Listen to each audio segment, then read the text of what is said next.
Hello friends, आज हम लोग इस वीडियो में आपका है क्लास 9th और चैप्टर 2 और इसमें आपका सब्जेक्ट है जियोग्राफी, यानी जियोग्राफी का चैप्टर 2 को पढ़ेंगे इस वीडियो में। ठीक है।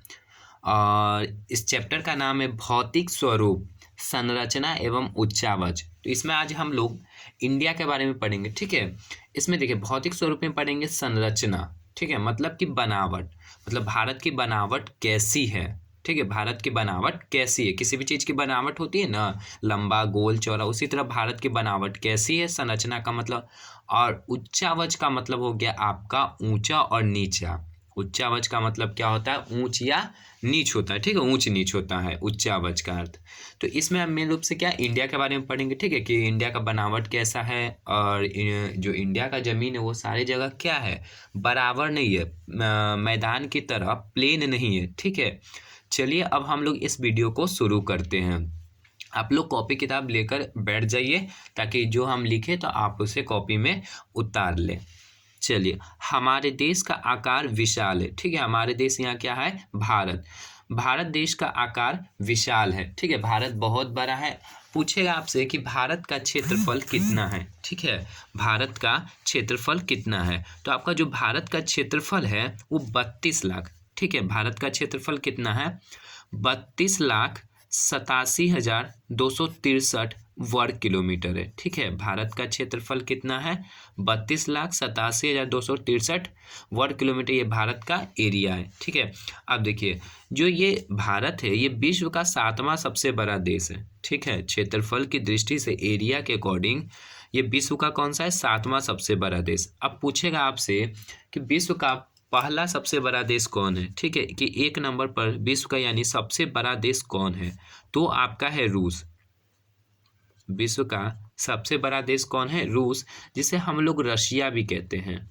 RUSSIA, रशिया भी कहते हैं। ठीक है, रूस को क्या, रशिया भी कहते हैं। तो ये विश्व का सबसे बड़ा देश है क्षेत्रफल की दृष्टि से। और 7वां सबसे बड़ा देश कौन है, अपना देश भारत। क्षेत्रफल 32,87,263 वर्ग किलोमीटर है।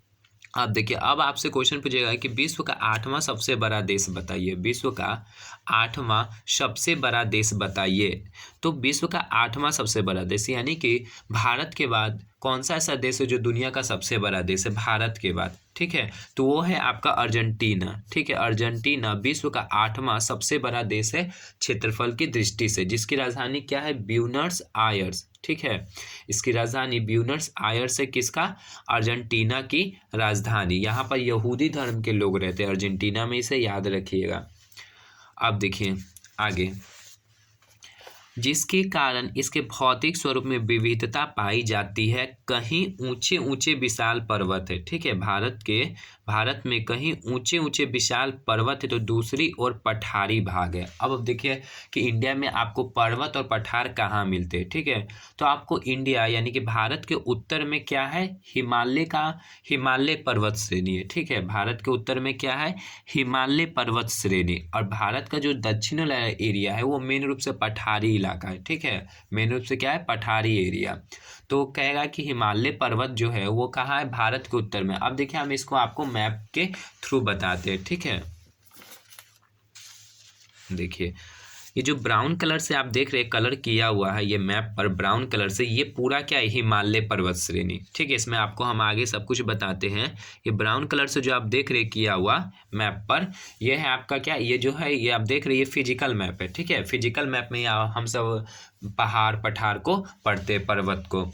तो ये जो ब्राउन कलर से देख रहे हैं ये हिमालय पर्वत है पूरा। ठीक है, ये क्या है, पूरा हिमालय पर्वत। ये क्या है, भारत के उत्तर में। ऊपर वाला जो होता है मैप में, ठीक है, नक्शा में, वो उत्तर होता है। मानचित्र में ऊपर क्या होता है, नक्शा में उत्तर, मानचित्र में। और नीचे जो होता है वो होता है दक्षिण। ठीक है, नीचे में क्या होता है, दक्षिण। देखिए आपको इसमें हम हिमालय के बारे में कुछ खास बातें बताते हैं। देखिए ये जो हिमालय है, ये ब्राउन कलर से ये पूरे क्या हो गया, हिमालय। अब कहेगा कि हिमालय की सबसे ऊंची पर्वत शिखर का नाम बताइए। तो हिमालय की सबसे ऊंची पर्वत शिखर माउंट एवरेस्ट है, जो कि कहाँ है, नेपाल में। ठीक है, ये जो हम पेंसिल से कर रहे हैं यही क्या है, माउंट एवरेस्ट। ये पर्वत शिखर हिमालय पर्वत शिखर की सर्वोच्च शिखर यानी कि सबसे ऊंची शिखर है कौन? Mount Everest. ठीक है, कौन है? Mount Everest.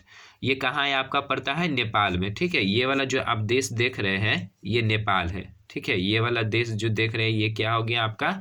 नेपाल। तो ये माउंट एवरेस्ट किस देश में है? नेपाल में है।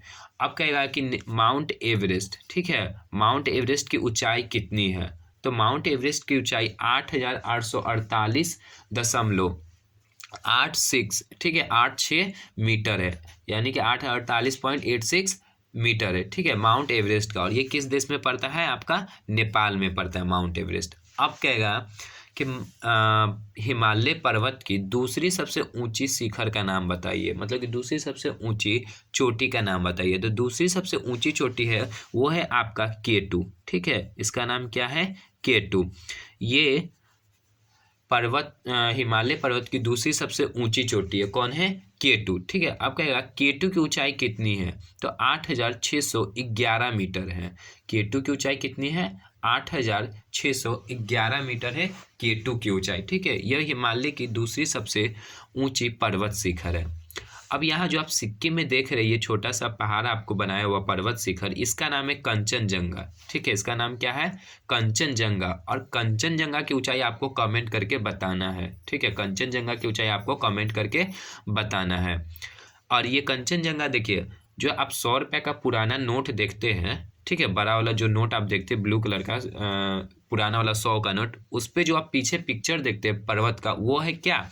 कंचनजंगा का ही पिक्चर बना होता है। ठीक है, वो जो पीछे नोट पर 100 रुपये के पुराने नोट पर क्या है? कंचनजंगा का ही पिक्चर बना होता है। और इसका आप ऊंचाई कमेंट करें। और देखिए जो नया वाला आप नोट देखते हैं ना 100 का, उस पर कंचनजंगा नहीं, उस पर रानी का बाग है। ठीक है, वो जो गुजरात में है। देखिए अब एक यहाँ पर पर्वत श्रेणी बना हुआ है। ठीक है, इस पर्वत श्रेणी का आपको नाम बताना है। ठीक है, इस पर्वत श्रेणी का आपको नाम बताना है। तो इस पर्वत श्रेणी का नाम है आपका अरावली। ठीक है, अरावली पर्वत श्रेणी। इस पर्वत श्रेणी का क्या नाम है? अरावली। ठीक है, इस पर्वत श्रेणी का नाम क्या है? अरावली। ये अरावली बताना है आपको किस राज्य में। ठीक है, अरावली ये किस राज्य में पड़ता है? तो ये वाला जो एरिया आप देख रहे हैं ये राजस्थान का एरिया पड़ता है। ठीक है, तो ये राजस्थान में और अरावली पर्वत श्रेणी है ये राजस्थान को क्या करती है? 2 भाग में बांटती है। देखिए ये बीच में है ना, तो ये राजस्थान को क्या की है? पश्चिमी राजस्थान और ये पूर्वी राजस्थान, इसी राजस्थान को ये 2 भाग में बांट देती है। कौन सी पर्वत श्रेणी? अरावली पर्वत श्रेणी। और ये अरावली पर्वत श्रेणी दुनिया की सबसे पुरानी पर्वत श्रेणी है। ठीक है, दुनिया की सबसे पुरानी पर्वत कौन है? अरावली। राजस्थान में ये राजस्थान को क्या करती है? 2 भाग में बांट देती है। आपको बताने कि राजस्थान में कौन सा मरुस्थल है। ठीक है, कमेंट करके आप बताएं आंसर अपना कि राजस्थान में कौन सा मरुस्थल पड़ता है। ठीक है, ये वाला एरिया जो पड़ता है ये रेगिस्तान का इलाका पड़ता है। ठीक है, चलिए अब आपको ये हो गया, आपका क्या हो गया? हिमालय पर्वत श्रेणी उत्तर में। और दक्षिण में जो आप देख रहे हैं ये दक्षिण में पठार है। ठीक है, दक्षिण में क्या है? पठार है। भारत के दक्षिण में क्या है? दक्षिण वाला जो एरिया वो मेन रूप से क्या है? पठार। देखिए जो पठार होता है ना वो भूमि से यानी जमीन से उठा हुआ भाग होता है। जमीन से उठा हुआ भाग क्या कहलाता है? पठार। ये भी क्या होता है? समतल होता है। ठीक है, अगर ये बहुत उठ जाएगा ना, अगर ये पठार बहुत उठ जाएगा तो ये क्या बन जाएगा? पहाड़ बन जाएगा। ठीक है, लेकिन जो समतल रहेगा, थोड़ा प्लेन रहेगा, तो ये क्या रहेगा? पठार ही रहेगा, जमीन से उठा हुआ भाग। अब आपको देखिए पठार का नाम बता देते हैं। ये जो पीला कलर में देख रहे हैं ये हो गया आपका दक्कन का पठार। ठीक है, ये कौन सा हो गया? दक्कन का पठार। ये जो हो गया ये नीचे हो गया ऑरेंज कलर वाला, ये हो गया कर्नाटक का पठार। 2 पठार मेन देखिए, पहले दक्कन का पठार, कर्नाटक का पठार। दक्कन का पठार, कर्नाटक का पठार, दक्कन का पठार, और ये नीचे हो गया कर्नाटक का पठार, और ये बगल वाला गया आपका तेलंगाना का पठार। 3 पठार याद कीजिए, दक्कन का पठार, कर्नाटक का पठार, तेलंगाना का पठार। दक्कन का पठार, तेलंगाना का कर्नाटक का पठार, तेलंगाना का पठार। दक्कन पठार, कर्नाटक पठार, और ये हो गया तेलंगाना पठार। अब देखिए ऊपर में भी जो पठार है छोटा छोटा उसको दिखा देते हैं आपको। ये हो गया आपका मालवा का पठार। ठीक है, ये हो गया आपका मालवा का पठार। मालवा के पठार के बगल में अब ये वाला पठार का नाम बताइए। ठीक है, इस पठार का नाम क्या है? देखिए इस पठार का नाम है आपका बुंदेलखंड का पठार। ठीक है, इस पठार का नाम क्या है आपका? बुंदेलखंड। इसका नाम लिखिए बुंदेलखंड। बुंदेलखंड का पठार। ठीक है। आप भी इसको मैप में ऐसे ही बनाइए, ठीक है, यह आपको आगे बहुत काम देगा, ठीक है। ऐसे आप मैप में ज़रूर बनाएं, बहुत आसान है, हार्ड नहीं, आप कोशिश कीजिए, ठीक है। ये हो गया आपका बुंदेलखंड का पठार। चलिए, मालवा का पठार, बुंदेलखंड का पठार, मालवा का पठार, और ये हो गया आपका बुंदेलखंड का पठार। अब देखिए, जो बुंदेलखंड के नीचे का जो पठार है, इस पठार का नाम देखिए आपका क्या है। तो देखिए, इस पठार का नाम है आपका बघेलखंड का पठार, ठीक है, बघेलखंड का पठार, बघेलखंड का पठार। नीचे वाला पठार का नाम क्या हो गया, बघेलखंड का पठार। अब देखिए, बघेलखंड के जो बगल में पठार है, ये है आपका छोटा नागपुर का पठार। कहता है कि छोटा नागपुर का पठार किस राज्य में पड़ता है, तो ये छोटा नागपुर का पठार आपका झारखंड में पड़ता है। तो इसका नाम क्या हो गया, छोटा नागपुर का पठार। लिखिए, छोटा नागपुर का पठार, ठीक है। ये क्या हो गया आपका, छोटा नागपुर का पठार। चलिए, तो पहले 3 पठार नीचे आपको याद करवा देते। दक्कन का पठार, कर्नाटक का पठार, तेलंगाना का पठार। दक्कन का पठार, कर्नाटक का पठार, तेलंगाना का पठार। अब चलिए ऊपर आते हैं। मालवा का पठार, ये हो गया आपका मालवा का पठार, और ये हो गया छोटा नागपुर का पठार। मालवा का पठार, छोटा नागपुर का पठार, मालवा का पठार, छोटा नागपुर का पठार। चलिए, बुंदेलखंड का पठार, बघेलखंड का पठार, बुंदेलखंड का पठार, और ये हो गया आपका बघेलखंड का पठार। अब देखिए, ये भी एक बना हुआ है पठार, ठीक है, ये भी आपका एक है पठारी एरिया। तो इस पठार का नाम है आपका शिलोंग का पठार, ठीक है। क्या नाम है इसका, शिलोंग का पठार।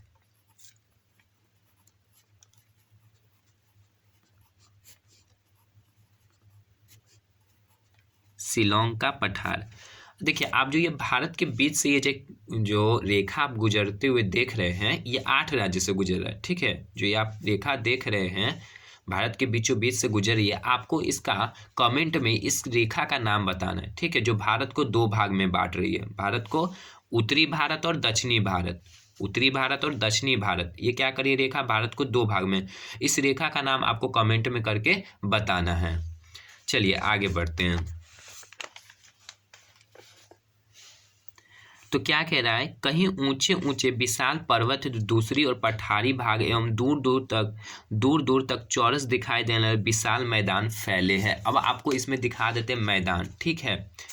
देखिए, ये जो आप ग्रीन कलर वाला देख रहे हैं, ठीक है, भूरा वाला के नीचे, भूरा वाला तो हो गया आपका हिमालय पर्वत। ये जो आप ग्रीन वाला देख रहे हैं, देखिए ये ग्रीन, ये देखिए आप पेंसिल से बता रहे, ठीक है, जहाँ जहाँ ग्रीन आपका किया हुआ है।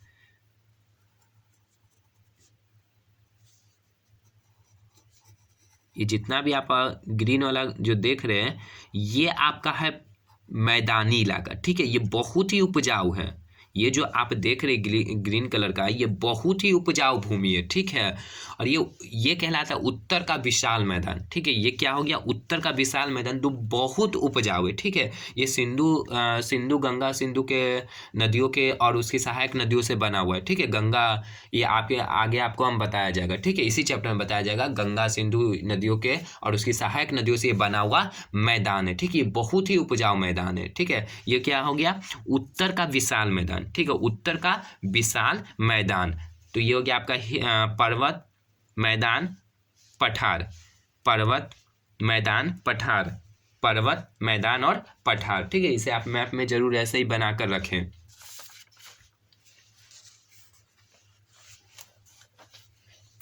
अर्थात यहाँ सभी प्रकार की स्थलाकृतियों का विकास हुआ है, ठीक है। कहाँ, भारत में। ये सभी स्थलाकृति या सभी जगह एक समान नहीं है। अभी आप मैप में भी देख लीजिए, ऊपर क्या है, पर्वत, बीच में हो गया मैदान, फिर नीचे क्या हो गया, पठार। विशाल पर्वतीय भाग कहीं बर्फ से ढका हुआ, हिमालय जो होता है क्या, वो बर्फ से भी ढका हुआ है। तो बड़े बड़े वहाँ ग्लेशियर है हिमालय पर, ठीक है, यानी कि बर्फ के बहुत बड़े बड़े चट्टान हैं। उन्हें आप सुने भी होंगे, सियाचिन ग्लेशियर। कहीं उन पर घने वन उगे हुए हैं। इसी प्रकार नदियाँ पठारी भाग को काट छाट कर, क्या कह रहा है, किसी प्रकार नदियाँ पठारी भाग को काट छाट कर ऊबड़ खाबड़ बना देती है। विशाल मैदान के समतल स्वरूप को नदियों की खड़ी कगार ने प्रभावित किया है। इसे हम मोटे तौर पर चित्र 2.1 में देख सकते हैं।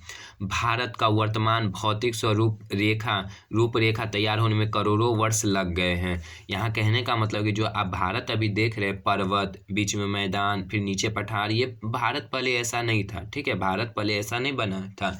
ऐसा इसको बनने में बहुत करोड़ों वर्ष लग गए। ठीक है, और इस आप जहाँ अभी हिमालय आप देख रहे भारत के उत्तर में, वो तो हिमालय था ही नहीं पहले, हिमालय का जन्म ही नहीं हुआ था पहले। आगे इसमें हम आपको बताएंगे सब कुछ। और इस लंबी अवधि में भूगर्भीय हलचलों के साथ, यानी कि जो पृथ्वी के अंदर हलचल हुआ, बाहर हुआ, साथ साथ बाह्य शक्तियों जैसे अपक्षय, अपरदन और निक्षेपण की भी अहम भूमिका है।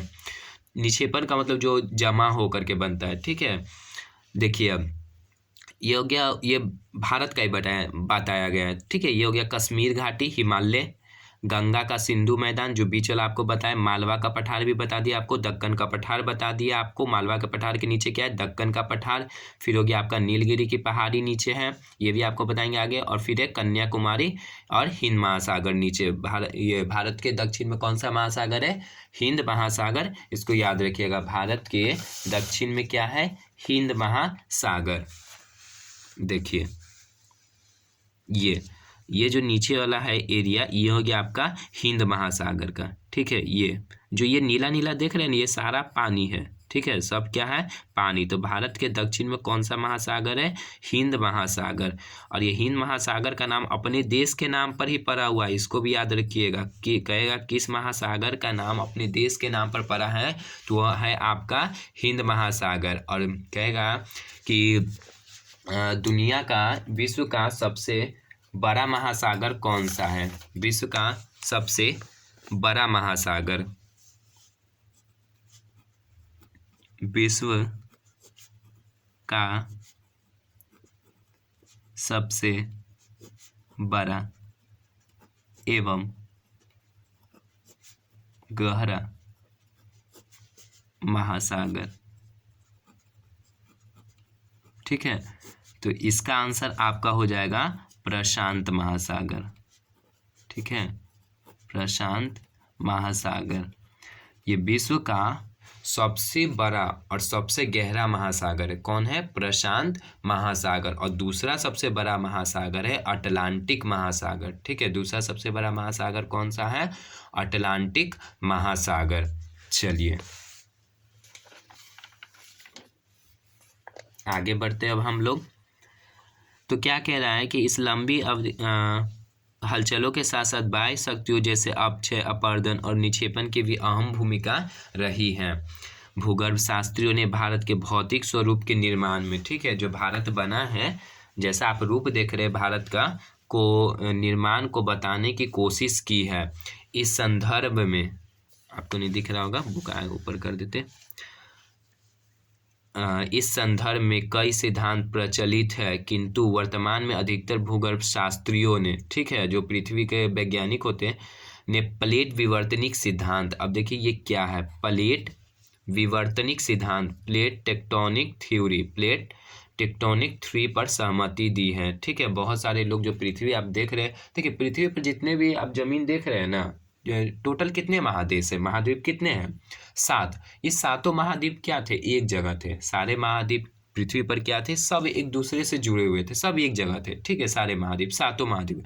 वही महाद्वीप क्या हुए, धीरे धीरे धीरे धीरे अलग होते गए, धीरे धीरे क्या हो गए, अलग होते गए। तुरंत नहीं, बहुत समय लगा अलग होने में। तो यही उस सिद्धांत में बताया गया, प्लेट विवर्तनिक सिद्धांत। ठीक है, चलिए इसको लिखिएगा, क्या है, प्लेट विवर्तनिक सिद्धांत।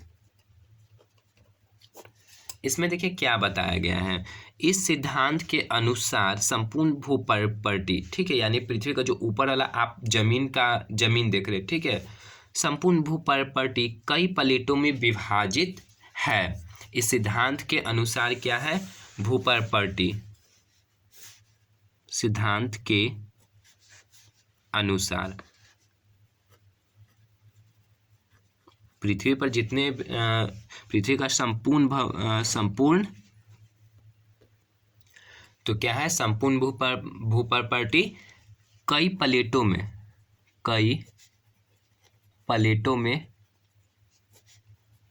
में बटा है। ठीक है, प्लेट विवर्तनिक सिद्धांत के अनुसार संपूर्ण भूप्रॉपर्टी, ठीक है, संपूर्ण भूप्रॉपर्टी कई प्लेटों में विभाजित है।